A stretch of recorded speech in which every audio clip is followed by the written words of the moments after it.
काही अडचण नाही, वयानुसार असते. तर लक्षात घ्या, सोयाबीन मध्ये सगळ्यात मोठी अडचण जर पुढे थांबा दिसतात काय नसते त्याला काय काय नाही. सोयाबीन मधली गोड माशीची अळी अवस्था याच्यामध्ये. आणि हे कुठं पोखरलंय सांगा बरं. सोयाबीनचा मधलाच भाग पोखरलाय ना, वाढता भाग मधला भाग पोखरलाय. काका बाबा ही जी आळी आहे, ही जी दिसायले ही कोश अवस्थेची आहे, आणि ही जी दिसायले ही सोयाबीनचं मधलंच आहे का नाही, काय का नाही. बघितलं का सगळे. मला सांगा की मधली आळी आपल्या डोळ्याला दिसणार आहे का हो?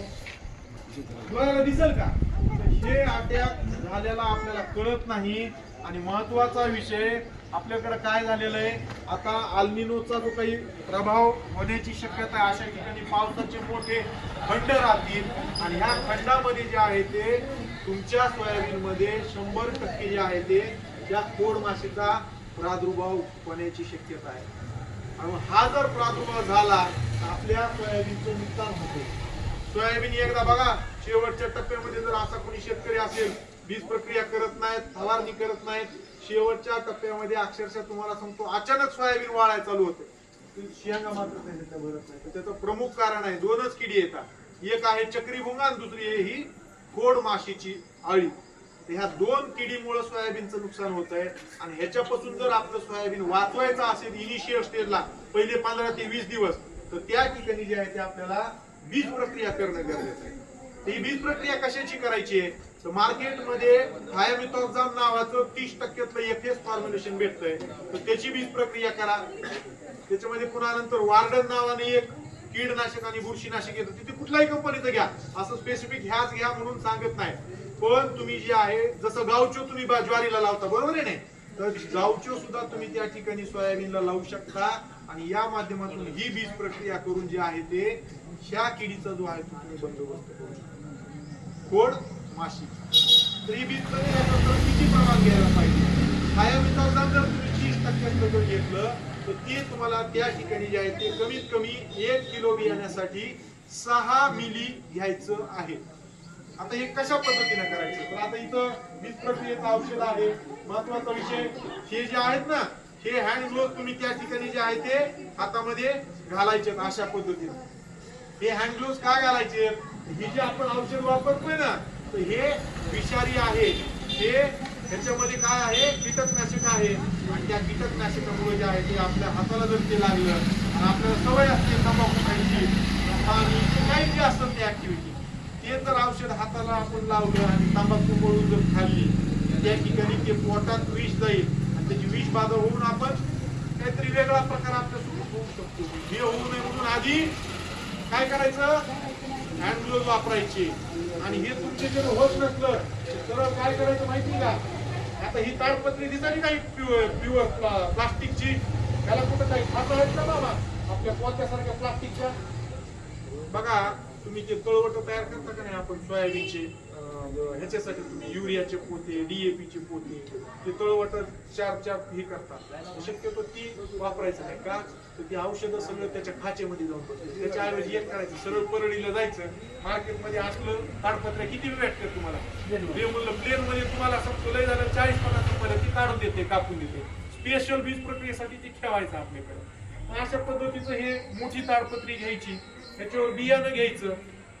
बियाणं घेतल्याच्या नंतर जे काही तुमचा हे जे काही आता हे जे काही औषध असेल, तर हे औषध जे आहे ते तुम्ही त्या ठिकाणी मोजमाप करून जे आहे ते त्या ठिकाणी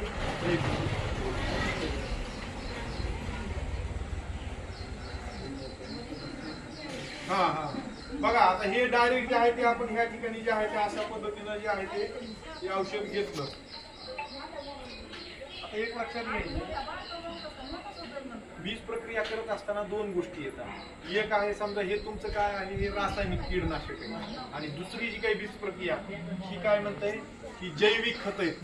कृषी विभाग सुद्धा तुम्हाला देते किंवा मार्केटमध्ये आता भरपूर कंपन्यांनी उपलब्ध करून दिलेली.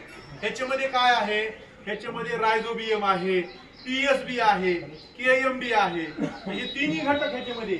आता मला सांगा, तुम्ही हरभरा उपटिल्याच्या नंतर, सोयाबीन उपटिल्याच्या नंतर त्याच्या ह्याच्यावर मुळावर काही दिसतंय का तुम्हाला, बघितलं का कधी? कोण म्हणले गाठी? हा बघा, बाबांचं निरीक्षण आहे. आमच्या गावातले बाबा आहेत ते मी बाबा सांगायला येतं गाठी असतात त्या गाठीला कधी दाबून बघितलंय का काय निघतंय त्याच्यातून त्या गाठीला जर दाबलं ना त्याची चांगल्या अवस्थेमध्ये असताना तर त्याच्यामधून पिवळा बल्ब निघते त्या गाठी कशाच्या असतात माहिती का तर ह्या गाठी ज्या असतात ह्या रायझोबियमच्या असतात तो एक प्रकारचा बॅक्टेरिया आहे जीवाणू आहे तो ते काय करतोय माहिती का हे जीवाणू हे रायझोबियम काय करतंय त्या सहजीवन पद्धतीनं त्या सोयाबीन सोबत ते काम करतंय काय काम करतंय सोयाबीन कडून काही घेतंय सोयाबीनला काय देतंय हवेतलं नत्र जमिनीतलं नत्र जे उपलब्ध स्वरूपात नाही तर ते पिकाला उपलब्ध करून द्यायचं काम हे रायझोबियम करत असते आणि ह्याच्यामुळं काय युरियाचा जो काही अतिरिक्त डोस तुम्हाला द्यायची गरज आहे का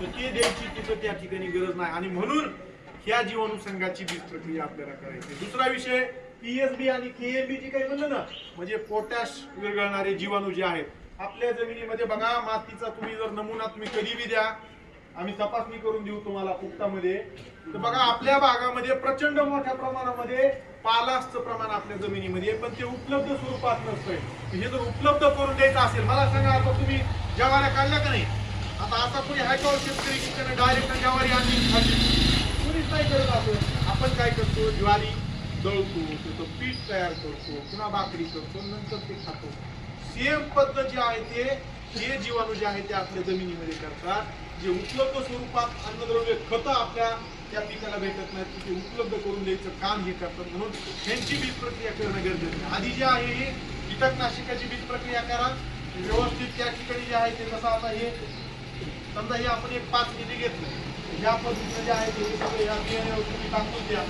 हे टाकल्याच्या नंतर काय करा खरं लावा हे अशा पद्धतीने करा बघा ह्या पद्धतीने मोठा तळवट घ्यायचा आणि अशा पद्धतीने हे हलवत राहायचं बघा हे हलवत जर व्यवस्थित राहिलं ना तुम्ही तर पूर्णपणे ह्याला जे आहे ते ह्याच्यावर टाकलेलं जे काही औषध आहे हे प्रॉपर ह्याला युनिफॉर्म जे आहे ते ह्याला कोटिंग त्या ठिकाणी जे आहे ते त्या कीटकनाशकाची आणि ह्या औषधाची जे आहे ते होणार आणि इथं मला सांगा ह्याला मॅडम तरी हात लावला का मी तरी हात लावला नाही लावला अशा पद्धतीने आपल्याला बीज प्रक्रिया एक करायची का महत्वाचं बोंडकिडीचा प्रादुर्भाव रोखण्यासाठी आणि दुसरं आपल्या उत्पादनामध्ये जे आहे ते वाढ होण्यासाठी जीवाणू संवर्धकाची जी आहे ती आपल्याला बीज प्रक्रिया करायची आहे ही गोष्ट लक्षात आली का बाबा तुम्ही त्याचं विचारायचं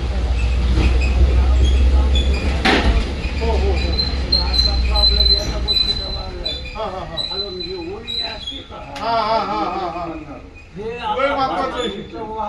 बरोबर आहे आम्ही औषध लावून पेरलं अर्धवूनच खाऊन टाकतो